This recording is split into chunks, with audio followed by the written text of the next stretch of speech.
Well, welcome back to Steve Robb Reviews. Today, it's going to be an adventure. It's going to be an adventure in money. This little flashlight, right here, cost General Motors $1 million. Well, there wasn't just one. There was 300 of these flashlights that were handed out to us employees on the assembly line in the paint shop, and this had to be back in the early 2000s.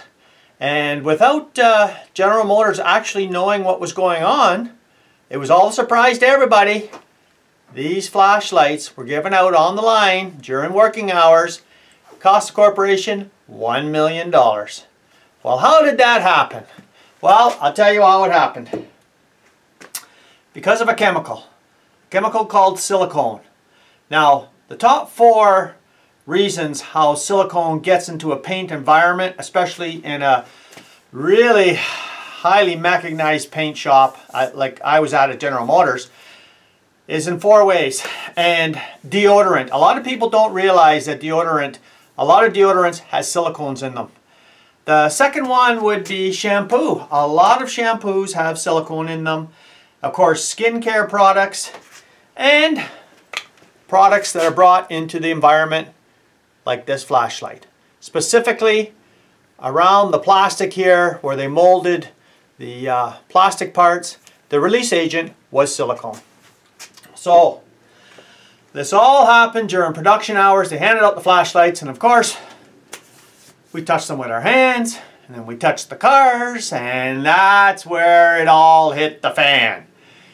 About 300 cars had to be recycled. And in a very high-tech paint shop like we had back then, and it's more high-tech even today, you could actually take a car that had contamination on it, recycle it through the system so it's perfect going down the assembly line the next time.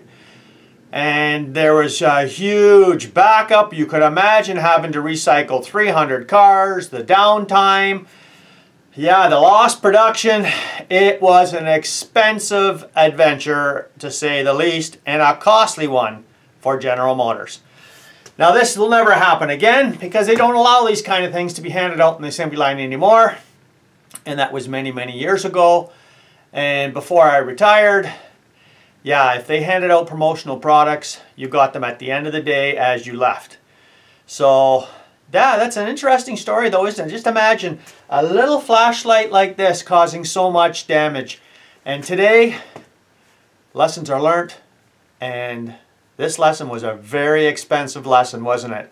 So if you're just a do-it-yourselfer, or if you're a little more of a hobbyist spray painter, you would be surprised how the chemicals that you bring into your spray booth or into your garage or anything, and you're wondering why there's so many craters, in your paint.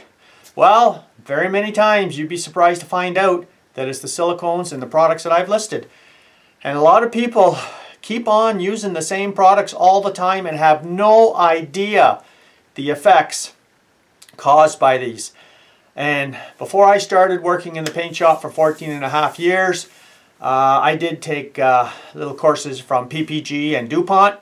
And that's where you learn these kind of things, how chemicals can react adversely to paint. So I just thought I'd mention that here today. Thank you very much for joining in, and maybe you'll think twice about what kind of, deodorant or skincare or products or anything you touch prior to spray painting. And it's not like you have to touch it with your hands.